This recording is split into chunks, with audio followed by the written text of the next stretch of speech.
Hello fellow tankers, this is Dauntless, and today I'm going to be playing in my Tier 8 Chinese Premium Medium Tank, the 59 Patton. The 59 Patton, much like a lot of Tier 8 premium vehicles, is not the most competitive in Tier 10 matchmaking. While this does have a slight edge over some vehicles at high tier, just because of its high view range, compared to let's say the Mod 1, games like this can be really frustrating to play. And by games like this, I mean games where we have 7 Tier 10 vehicles while they only have 4. And normally I would do my pregame analysis here, but there really is no need to do it. Even though our team is not quite as good as their team, just having more Tier 10 vehicles, 3 more in fact, is enough to tilt the game in our favor by a long shot. And because of that, if you are in a Tier 8 game, or I'm sorry, a Tier 8 vehicle, and you get put into a game like this, and you realize we're going to win very quickly, how do you make credits, and how do you farm experience when you have a hard enough time killing vehicles as it is in a Tier 10 game? And this is the main reason why I decided to post this replay. And you'll see by the way I play this game how you can actually get a lot of experience and even earn Ace Tanker rewards without firing a single round of heat ammunition, or I should say gold ammunition, depending on what vehicle you're in. So we'll get started. Now I'm going to be driving up into the middle of the map here. There's a little ridge you can pop up on, and with my great view range I'm able to pop over and hopefully light any vehicles that may be pushing down the J line.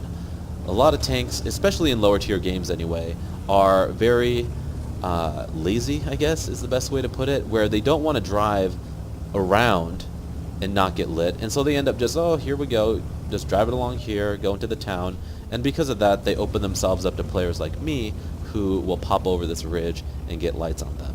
So I'm going to do my best here and see what I can light. I am a little bit wary of artillery, and if there are tank destroyers camping in the base that would be over in this area, I have to be careful not to push too far forward. But with my 445 meter view range, I am able to spot all the way to the edge of this white circle.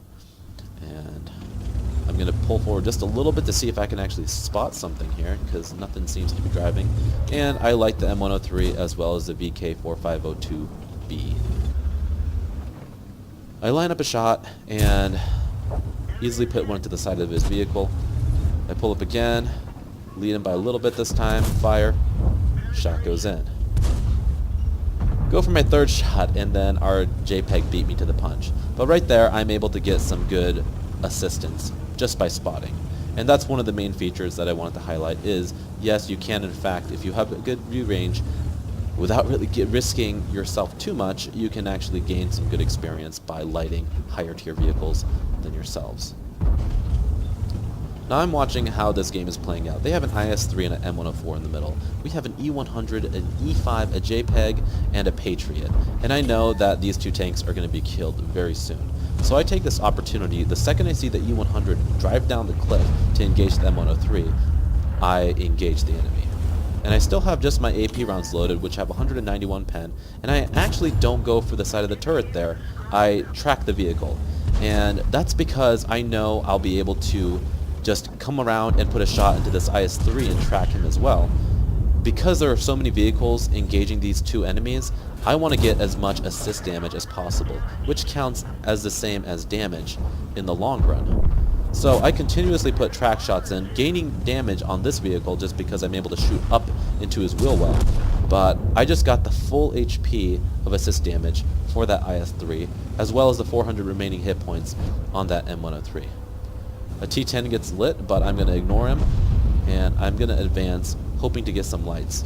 I'm not going to push over to the left side because I really don't know what might potentially be hiding up in this area, or potentially over here. There could be a tank destroyer hiding back up into here, and I really don't want to expose myself to that quite yet. So I'm going to go around like this, hoping maybe I can light an artillery or light a tank destroyer that's hiding on the hill, and sure enough, the M103 gets lit. I did go for another track shot right there. Wasn't the best shot. I could have aimed a little longer, but I knew he was going to shoot me, and I was trying to wiggle my armor to avoid it. He ends up pinning me. Going for a cupola shot because I don't see his track. but unable to penetrate because the shot hit a little bit low. So you'll notice the artillery is now lit. Put a nice shot there into the side of the prototype, and I'm hoping that artillery will be able to take out their artillery. And you'll see here that half their team is already dead, and I know it's just a matter of time before the rest die as well.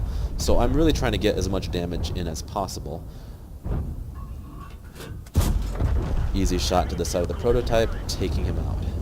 Now, the enemy is down to 5 vehicles, one of them being the very good Bat Chat player, but he is nowhere to be seen. Actually, no, he is. He's up in the corner, taking advantage of our M449. I see that the T10 was still lit over here earlier, and now I see the E5 and the Patriot pushing him, and I decide to get behind him to get some easy shots in. But unfortunately, he dies way too quickly and decides to YOLO over the edge for his last stand.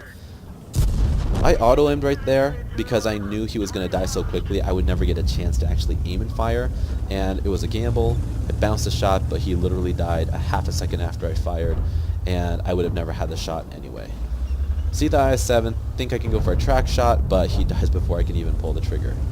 Now there are 3 enemy vehicles remaining. The Bat Chat is still up on the hill on the top right corner, and he's a good player, so I know he's not going to just come YOLOing down into, our guns.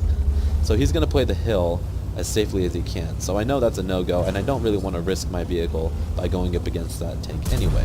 The IS-4 is still on full health, and our heavy tanks, our top-tier heavies, are not being very aggressive. They're kind of just sitting back on the base. The E5's pinned down by the Bat Chat, the E100's sitting with the JPEG, and I guess because they're slow, they're lazy, or something, they don't want to push out and kill this guy. But I'm like, sure, I'll take the damage. So I'm going to be pushing into this IS-4. Now, without heat ammunition, this IS-4 is going to be almost impossible for me to pen, even in the side, because the IS-4 has extremely good side armor. So I go for a track shot there, didn't aim long enough, and failed to track or penetrate his tank. Go for the back wheel well there, successfully tracked him, and he uses a repair kit. But sorry, my reload is too fast for you, bud. Shoot again, unfortunately. Missed, bounced his armor again, but I'm going to go around and get a nice shot into his wheel well, and from this point, he's mine. I'm not going to let him get away, because he's not going to be able to repair his tank fast enough. This T-54 has no idea who to shoot. He comes up behind me, but because he's ignoring me, I'm going to focus on the better player and the higher priority target. So I keep him tracked as our Patriot puts round after round into his backside. And because I'm doing this, I'm getting a lot of more assist damage by doing so, which is just more credits in the bank. I go for a side shot there, and I failed to go through him again. And then I go for another track shot there, and the T-54 gets killed. So, really quick game. Nothing too special, but you'll notice that, for the most part, every single shot I fired in this vehicle was AP, and every single time I went for a tracking shot. And you might think this is kind of crazy, but when I'm in a tier 10 game like this, and I know what my shots are going to be like, not very consistently going in, and even if they do go in, it's only going to be 250 damage, and I really don't want to be firing heat because I'm not in a situation where I'm going to lose. I resort to gold rounds when the situation is against me, where I know I need to make every shot count, and it's on me to carry the game. But in this game, I don't have to fire heat because we're going to win anyway, and it's going to be easy credits in the bank as long as I can assist our team. So you saw me going around the whole time spotting and just constantly trying to track vehicles. I didn't care if I got damage by tracking them or not. If the situation presented itself like the IS-3, I would put shots in and get track damage as well as assist damage. Or I'm sorry, normal damage and assist damage. But for the most part, I just went for track shots. Like this IS-4, I think I penned him once out of like the 6 or 7 times I shot at him. But because I kept him permatracked, I was able to farm about 1,000 of his damage as assist.